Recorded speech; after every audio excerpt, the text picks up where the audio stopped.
Hotep. Hey, this is Michael Imhotep, founder of the African History Network, host of the African History Network show. I'm a talk show host, researcher, lecturer, writer, and historian. So it is Friday, February 5th, 2021. And some of you have heard me talk about my online course, Ancient Kemet, the Moors, and the Maafa, Understanding the Transatlantic Slave Trade, what they didn't teach you in school. And I want to, we're going to run this class in the month of February for African American History Month. So a lot of people have been asking, what am I going to do for Black History Month? So we're going to do a preview of the online course here. And it is going to start up Tuesday, February 9th, 8 p.m. Eastern Standard Time. It's going to run 8 consecutive Tuesdays, okay, in 8 consecutive Tuesdays in the month of February, February and March. And we deal with thousands of years of history, and we deal with what led up to the transatlantic slave trade happening also, all right? So I do a PowerPoint presentation. We have video clips, articles, book references, and we deal with thousands of years of history, and we deal with what led up to the transatlantic slave trade taking place. All right. When we deal with the transatlantic slave trade, we can't start talking about it in 1441 when the Portuguese go into Mauritania. We can't start talking about it in 1619, even though a lot of people talk about, you know, August 20th, 1619 in Virginia. We can't start talking about it there. We can't start talking about the history with us shackled in chains. We have to deal with thousands of years of history leading up to the transatlantic slave trade taking place, okay? And we have the information at our website, AfricanHistoryNetwork.com, AfricanHistoryNetwork.com. So it's right on the home page, and just click on register. And as soon as you register for the online course, you can start watching bonus content. It has the class when I ran it back in 2019. You can start watching all of that content there. All right. And I'll automatically enroll you into the new course. All right. So, you know, one of the things that we deal with is the fact that African people are the original people of North, Central, and South America. And I reference Dr. David Imhotep, who wrote the book, The First Americans Were Africans, Documented Evidence. Okay, you've seen me interview him a number of times, Dr. David Imhotep. And this book deals with 713 footnotes and thoroughly documents the African presence in this country going back at least 51,700 years ago. All right, so usually when I start presentations and things like this, one of the things I say is, you know, I may say some things that are outside the circumference of your own awareness just because you never heard them before, disagree with them, or don't like them. Does not mean that they are not true, just means you have to do some research to understand what I'm talking about. All right. We're going to post the information here for the online course. So it's regularly $130. It's on sale, $80. You can watch from around the world, and you can watch over and over again. We do the class live, and we do a live chat in the class as well. You can ask questions, and then all the sessions are recorded, so you can go back and watch it over and over again. So there was a study from the Southern Poverty Law Center, and I deal with this in some of my lectures. There was a study from the Southern Poverty Law Center a few years ago, and it dealt with what kids are learning about slavery. A new report finds that the topic is mistaught and often sentimentalized, and students are alarmingly misinformed as a result. Okay, and this ties into understanding the fight for reparations and a debt owed, because most Americans don't think a debt is owed when it comes to reparations because they've been miseducated about the history of this country.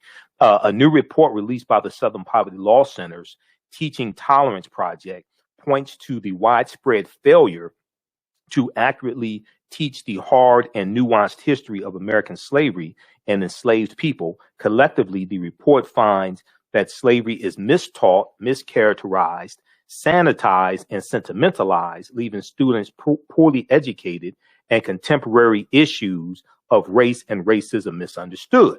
So when we deal with understanding racism as a system of advantage and privilege distributed based upon race, coming out of the context of European white supremacy, that comes from a understanding of history, having that foundation. Okay, most Americans are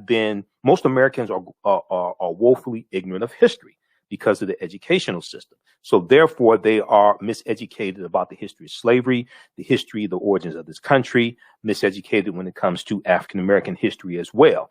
This ties into policies they support, who they vote for elected office. Okay, and just look at the fight over the Confederate battle flag of Northern Virginia, which many people think is the Confederate flag, and it's not. There were 3 flags that flew over the Confederate States of America from 1861 to 1865. That flag that was on top of the General Lee car was never one of those flags. Okay, look at the fight over the Confederate monuments. Those are monuments honoring traitors to the Union who committed treason against the Union based upon Article 3, Section 3 of the U.S. Constitution. But because so many people are ignorant of history, and you have this whole movement called the Lost Cause, and the Lost Cause was dealing with rewriting the history of the Civil War and what the Civil War was about. And you had organizations like the Daughters of the Confederacy financing curriculums and financing this movement to rewrite the history of the Civil War and Reconstruction. To create this whole lost cause movement that the South was fighting for states' rights, and they were being, subjected to tyranny by the Union, the Yankees, things like this. Okay, all right. So, there's a study. One of the things I use in the class is a study here from the Southern Poverty Law, and this is just one of the tools. It's about a 56-page study. Fairly documents how the history of slavery has been incorrectly taught in the American schools, and it makes recommendations on how to better teach the history of slavery as well. That's just one of the sources that I use. Okay, let's continue here. So in what it describes as the first analysis of its kind, Teaching Tolerance conducted online surveys of 1,000 American high school seniors and more than 1,700 social studies teachers across the country. The group also reviewed 10 commonly used U.S. history books and examined 15 sets of state standards to assess what students know, what educators teach, what publishers include in textbooks, and what standards require vis-a-vis slavery. Among 12th graders, okay, so they did a survey of 1,000 12th graders, okay, 1,000 seniors across the country. They found that only 8% of 12th graders surveyed,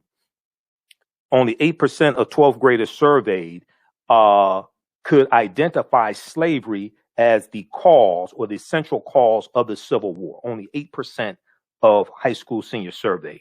Fewer than 1/3 of high school seniors, only 32%, correctly named the 13th Amendment as the formal end of U.S. slavery. It took a constitutional amendment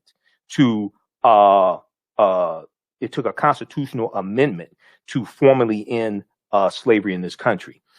And then with a slightly higher share, 35% chose the Emancipation Proclamation. The Emancipation Proclamation did not end slavery. The Emancipation Proclamation, January 1st, 1863. And when you read it, and you can read the Emancipation Proclamation at archives.gov, the National Archives, or you can read it at LOC.gov, Library of Congress. It tells you basically the slaves in the territories of rebellion, or the states in rebellion, the states in the Confederacy, are free, but those that are in the border states, Missouri, Kentucky, Delaware, things like that, they're still slaves. Those territories and states that stayed loyal to the Union were allowed to keep their slaves for a period of time. Okay, that's not what ended slavery. But do you have people who have these misconceptions? All right. So let's continue here. So we have this one here. Now, there was a good article from the Atlantic.com, What Kids Are Really Learning About Slavery. This is from 2018, and this is when this study came out, February 2018, into January, early February. And this article deals with that study from the Southern Poverty Law Center. Fewer than half, or 46%, of high school seniors surveyed identified the Middle Passage as the transport of enslaved Africans across the Atlantic Ocean to North America. So it's showing how little high school seniors know about the history of slavery, and their parents probably know very little about the history of slavery as well. Otherwise, they probably would have taught their children more.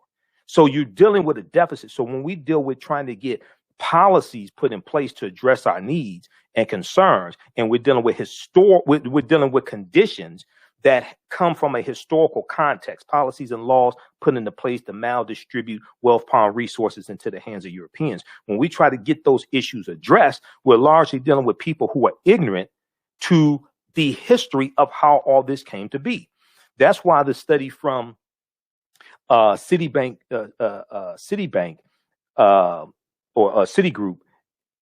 in September of 2020 that dealt with how the U.S. has lost $16 trillion in 20 years because of racism. Okay, $16 trillion in 20 years because of racism. That's why it's so important, because it ties into, it's looking from the year 2000 to 2020, but it's tying into redlining, racism, discrimination, different things like this that have a historical foundation. Okay. There was an article from CBS.com that breaks this down. I did a whole presentation dealing with this. We air that here on the African History Network. I'm going to flip over to this article here. And this really ties the history into what we see today. Okay. This is from CBS.com, CBSnews.com, I should say. Racism has cost the U.S. 16 trillion, Citigroup fines. This is from September 23rd, 2020. And one of the things they talk about is America could have been $16 trillion richer if not for inequities in education, housing, wages, and business investment between African American and white Americans over the past 20 years, new research concludes.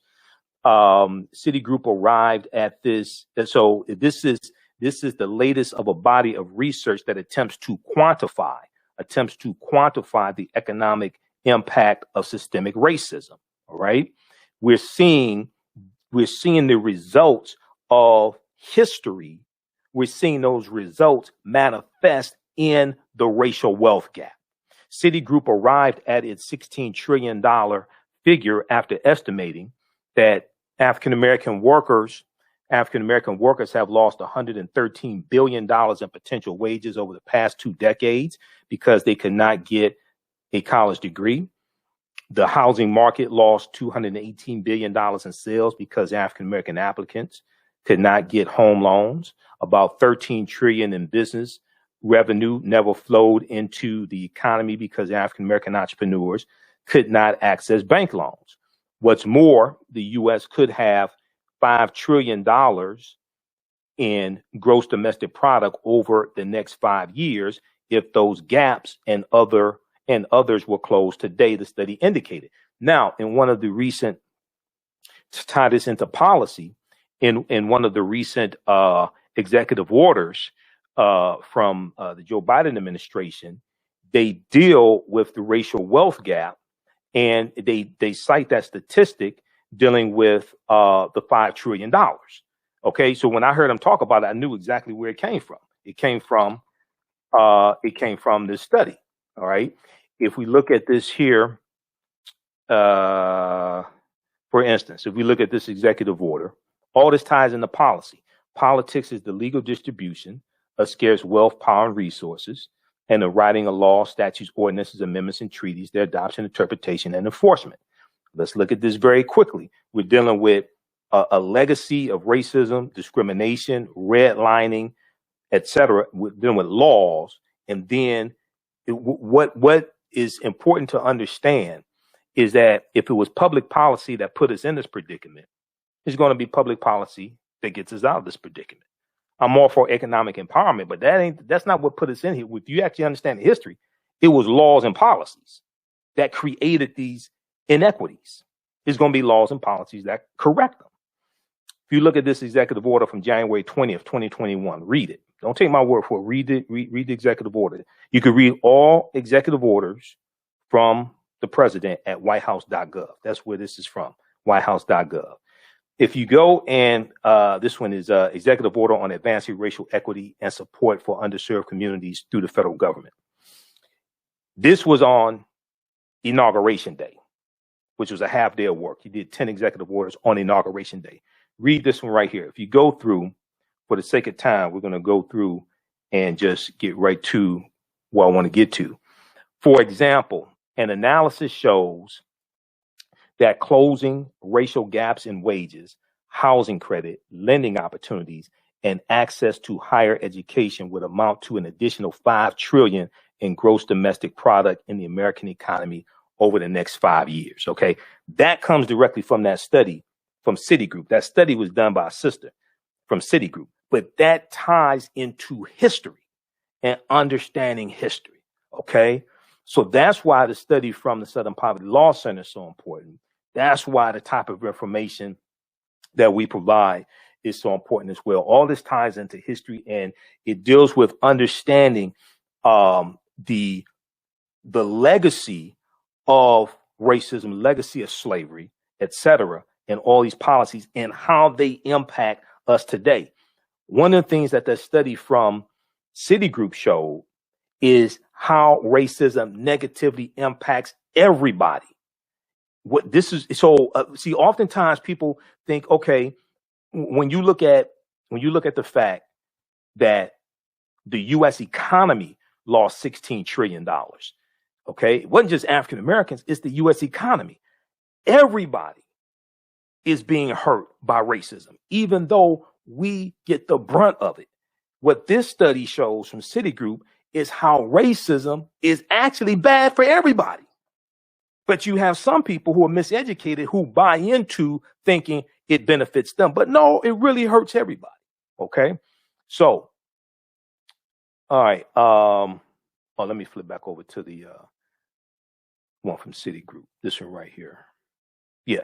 Okay. So what this study from Citigroup is showing is how racism actually hurts everybody, even though African Americans get the brunt of it. Okay, America could have been $16 trillion richer if not for inequities in education, housing, wages, and business investment between African Americans and white Americans. Okay, and then it shows how the U.S. economy could grow by $5 trillion over the next 5 years if you correct these inequities. How this benefits everybody. But when you have people who are ignorant of history, they don't understand this. All right, let's continue. So I want to go back to the and the last time I taught this class in 2019, this study didn't exist. So there's new information that's come out even since the last time I taught this online course. All right, how's everybody doing? So we're just doing a preview of the online course that I teach. And we're kicking it off in African American History Month. It's going to start Tuesday, February 9th. It's going to be 8 p.m. to 10 p.m. Eastern Standard Time. Okay, 8 p.m. Eastern Standard Time. 8 consecutive weeks. It's called Ancient Kemet, the Moors, and the Maafa. Understanding the Transatlantic Slave Trade, what they didn't teach you in school. Ancient Kemet, the Moors, and the Maafa. Understanding the Transatlantic Slave Trade, what they didn't teach you in school. And this is a 8-week online course that I teach. We deal with thousands of years of history, and we deal with what led up to the transatlantic slave trade happening as well. Okay. All right. So very quickly here, if we so as soon as you register, so the class is regularly $130. It's on sale $80. You can watch from around the world. As soon as you register, you can watch bonus content from 2019 when I did this class in 2019. Okay. And then I'll enroll you into the class starting up Tuesday, February 9th. All right. So I want to show you a couple of things here. If we look at, let's see here. Let's go to, I'm going to do a brief overview of some of the things we cover in the class. So we deal with ancient Kemet, ancient Egypt, and we deal with the 800-year occupation of Europe by the Africans known as the Moors. We do what was the transatlantic slave trade? What were some of the events that led up to the transatlantic slave trade starting? What role did Christopher Columbus play? Because Columbus is central to the transatlantic slave trade spreading. It didn't start with Columbus, but Columbus and his 4 voyages starting August 3rd, 1492. Columbus helps to spread slavery and conquer new lands. And this gives new lands for Spain to grow crops, set up sugarcane plantations. And then you're going to have fights between these European nations over a lot of these new lands that are being conquered and stolen. When did Africans first come to the U.S. as slaves? Because we were here going back tens of thousands of years. So I'm going to show you some information dealing with that. Did Africans sell themselves into slavery? We deal with that complicated history. Were African people in America before the slave trade? Yes, we were. We were in this land before Native Americans even came into the existence. Now, this is not a slight against Native Americans, but no, it's true. We were. The 800-year occupation of Europe by the Africans known as the Moors, because to understand the transatlantic slave trade, you got to understand the 800-year occupation of Europe by the Africans known as the Moors and what the Moors took into Europe, the technology, the mathematics, the science, the medicine, and they're taking teachings coming from ancient Kemet, ancient Egypt into Europe. And this is going to bring Europe out of the Dark Ages. And then we're going to see all this lead to the transatlantic slave trade happening. And one of the things that's happening in Europe with the African Moors is that the Moors are intermixing into the European population. The Moors are intermixing into the European population. They're having sex with Europeans, and it's producing what we would call today biracial people. It's producing darker complexion people, and we're going to see the Moors changing the complexion of Europeans to various extents in different European countries, especially Spain and Portugal, because that's right above Morocco, Spain and Portugal. And they're going through Morocco largely into Spain and Portugal. We're going to see it in England and Austria. When you look at England, you look at someone like Queen Charlotte Sophia, okay, who was the wife of King George III. King George III is the king that the 13 colonies are revolting against during the American Revolutionary War of 1775 to 1783. Queen Charlotte Sophia was of African Moorish ancestry on her mother's side of the family. Okay, so you're going to see this. You're going to see this in Austria and Germany, things like this. All right, so let's see here. We deal with shocking archaeological discoveries that are causing experts to rethink everything. Because when these archaeological discoveries happen, and there have been a number that have happened since like 2017, the scientists and archaeologists, they say they have to rethink everything. They have to push timelines back. I talk about how they have to back that thing up. Remember the song about Juvenile, back that thing up. All right. They keep having to back the timelines up when new discoveries come out. Insurance companies, we talk about insurance companies that took out policies on slave ships and enslaved Africans on the plantations, Freemasonry, America and the founding fathers, origins of the term America, Africa, etc. We deal with all this in the online course and a lot more, because it's 8 weeks, 8 consecutive weeks. Let me show you something quickly here. Let's look at information. Okay, so Dr. David Imhotep wrote the book, The First Americans Were Africans, Documented Evidence. It's out of print right now. His new book should be out very soon. I have to call him again. I interviewed him October 12th, and I need to see what's going on with his book. But his book deals with 713 footnotes, and it deals with evidence from 13 different disciplines showing an African presence in the territory we call South Carolina, going back at least 51,700 years ago. They found artifacts at this campsite. Dr. Albert Goodyear, who's an archaeologist at the University of South Carolina. In 2004, he made this discovery. They found artifacts, architecture, campsites, carvings, Egyptian writings, footprints in lava, genetic M174D haploid groups dealing with DNA and genetics, linguistics, paintings, skulls, skeletons, structures, and tools.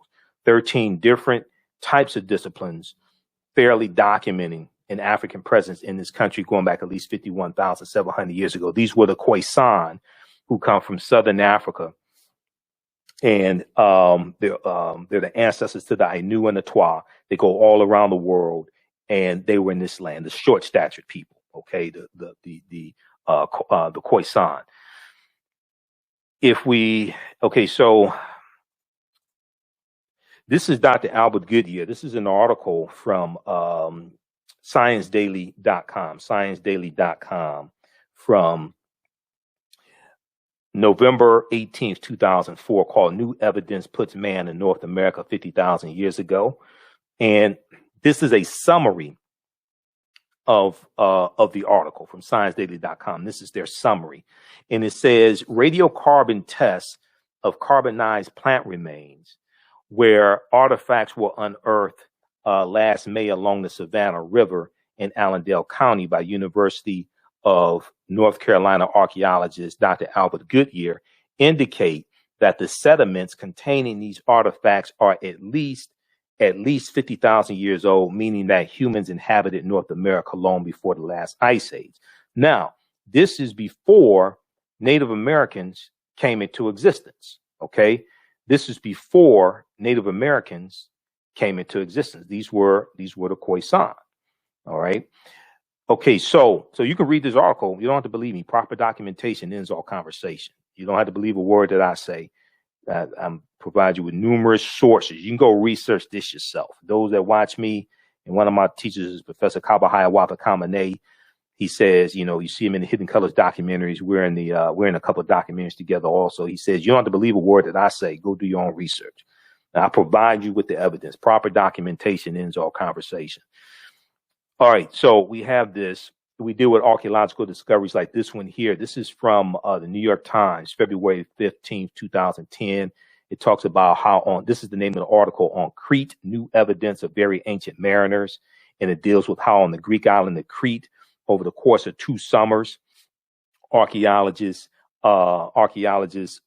found stone tools that date back at least 130,000 years ago. Okay. But Crete has been an island for more than 5 million years, which means they had to sail there. But when you read this full article and read this information on this, it says that they thought the scientists and archaeologists, previous artifact discoveries had shown people reaching Cyprus, a few other Greek islands, and possibly Sardinia no earlier than 10,000 or 12,000 years ago. Okay, but this discovery, they have to push that back tens of thousands of years ago. They have to rethink everything. They have to back that thing up. Okay. They say that 130,000 years old, which is considered strong evidence for the earliest known seafaring in the Mediterranean, and calls for rethinking the maritime capabilities of pre-human cultures. Okay. But this wasn't pre-human. These were still Homo sapiens sapiens. You're talking about 130,000 years ago. When you go, there's a discovery in Morocco from about 2017 where they found fossils of modern man. Okay, and these were Homo sapiens, but it was modern man. They found these, and they date back between 300,000 and 350,000 years ago. There was a big discovery in Morocco about June of 2017. Okay. Every other month, these discoveries are coming out. When you look at National Geographic, you look at like National Geographic website and other websites, even Washington Post, New York Times, like in their science sections, they have these they write about these discoveries that are taking place all the time. Okay, so we deal with all different types of things like this in the class, and we do a timeline to give you a better understanding of what leads to the transatlantic slave trade happening. We deal with the Moors, and let me pull this up. We deal with the Moors, and January 2nd, 1492, when they lose control of the last stronghold in Granada. We deal with understanding what's known as Egypt of the West, and how the Nile Valley region of Africa, ancient Kemet, especially ancient Kemet, ancient Egypt, but the whole Nile Valley, how that influences this country. Okay, and you look at this, you look at the Tekken. Okay, the Washington Monument is a Tekken. We look at the origins of Freemasonry, things like this. All this deals with history. We do a chronology of history, bringing you up to the transatlantic slave trade and deal with it. So we can't start studying our history with the transatlantic slave trade. We have to understand Freemasonry is based upon the teachings that the Moors took into Europe. Okay, so like one of the sources that I use is from Tony Browder. Tony Browder is a friend of mine, brilliant historian and archaeologist. Egypt on the Potomac, pages 18 and 32. The word Mason is derived from the Latin words mass and sun. Mason means child of light and expresses the desire to pursue light, which is a metaphor for the sun, which symbolizes knowledge. The term child of light, or sons and daughters of light, was first used to identify students who had completed 42 years of study in the temples of ancient Kemet. Many Masonic temples were modeled after the temples of Kemet, places where light or knowledge was imparted in a series of steps or degrees. So when you go to college or university and you get your credentials in the form of degrees, this is where this comes from. This is where this comes from. You read Stolen Legacy by George G.M. James. He deals with this type of information in Stolen Legacy as well. All right. So if we look at very quickly here, Freemasonry. Did you know that 50 of the 56 signers of the Declaration of Independence and 13 signers of the U.S. Constitution were Freemasons? Did you know that four of the first 5 U.S. presidents were Freemasons, and there have been 14 Freemasons who have been U.S. president?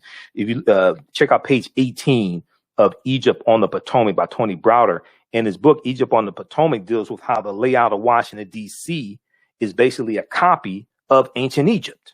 And he deals with Benjamin Banneker and all this. We did the surveying for the layout of Washington, D.C. And I have Egypt on the Potomac somewhere around here, because we have Nile Valley Contributions to Civilization right here. These 2 books right here are excellent. So I use these in the class from Tony Browder, Egypt on the Potomac and Nile Valley Contributions to Civilization. Now, you don't have to buy any of the books to follow along in the class. If you want to, that's fine, but you don't have to buy any to follow along in the class. Okay. All right. So these are some of the things that we deal with. We deal with Asar, Aset, and Heru, the first Holy Trinity, who the Greeks called Osiris, Isis, and Horus. We deal with all this. This history and the Immaculate Conception, Heru born of a virgin birth on December 25th to Aset, Isis. Some of this may go outside the circumference of some people's awareness, but this deals with mythology. This ties into culture and history. This is going back thousands of years ago. But you can see that, okay, we ain't going to get deep into this, but these are just some of the things we deal with. We deal with this history, and we deal with what leads up to the transatlantic slave trade happening. All right. Lastly, we'll look at, let's see here. So that's an overview of some of the things we deal with in the class. We have to deal with Christopher Columbus. All right. And where Columbus went on his 4 voyages. When you study where Columbus went on his 4 voyages, and if you go to history.com, the official website of the History Channel, it shows you where he went on his 4 voyages. Columbus never came to the land that we call the United States of America. He never came to the land we call the United States of America. The closest he came here is Cuba, which is 90 miles away. This is where he went on his 4 voyages. Okay. So these are all some of the things that we deal with in the class. It starts up Tuesday, February 9th, 8 p.m. Eastern Standard Time. Ancient Kemet, the Moors, and the Maafa, understanding the transatlantic slave trade, what they didn't teach you in school. So if you go to our website, we're going to post a link here, but also you can go to our website, AfricanHistoryNetwork.com, AfricanHistoryNetwork.com, You can go to the website, and right on the home page is the we have the information right on the home page. And let me bring this up here. I'll show it to you. And we have the information for the online course right on the home page, and just click on the link. And here we go. So right at our website, AfricanHistoryNetwork.com, just scroll down. You'll see information about our radio show, the African History Network show. Scroll down here, and it's taking, and just click on register here. Okay. It's going to be Tuesday, February 9th, 8 p.m. Eastern Standard Time. And then click right here, enroll. It's on sale $80, regularly $130. And as soon as you enroll, you can start watching the content from the class I did in 2019. All right. All that content is archived, those classes. And then I'll automatically enroll you in the new class starting on February 8th, 2021. February 9th, 2021, Tuesday, February 9th, 2021. 8 p.m. to 10 p.m. Eastern Standard Time, and it's going to be 8 consecutive Tuesdays. All right. If you want to pay through now, if you have any questions, email us at ahnshow@AfricanHistoryNetwork.com, ahnshow@AfricanHistoryNetwork.com. When you go to the website, it has you pay through your debit card, credit card, or what have you, through PayPal. If you want to pay through Cash App, email us, and we can set that up also. If you want to pay through Cash App, and here's the link also to the online course as well. Okay. All right. Look, we got to get out of here. Remember, right now it's correct wrong behaviors, not over till we win. Wakanda forever. We'll talk to you next time. Peace.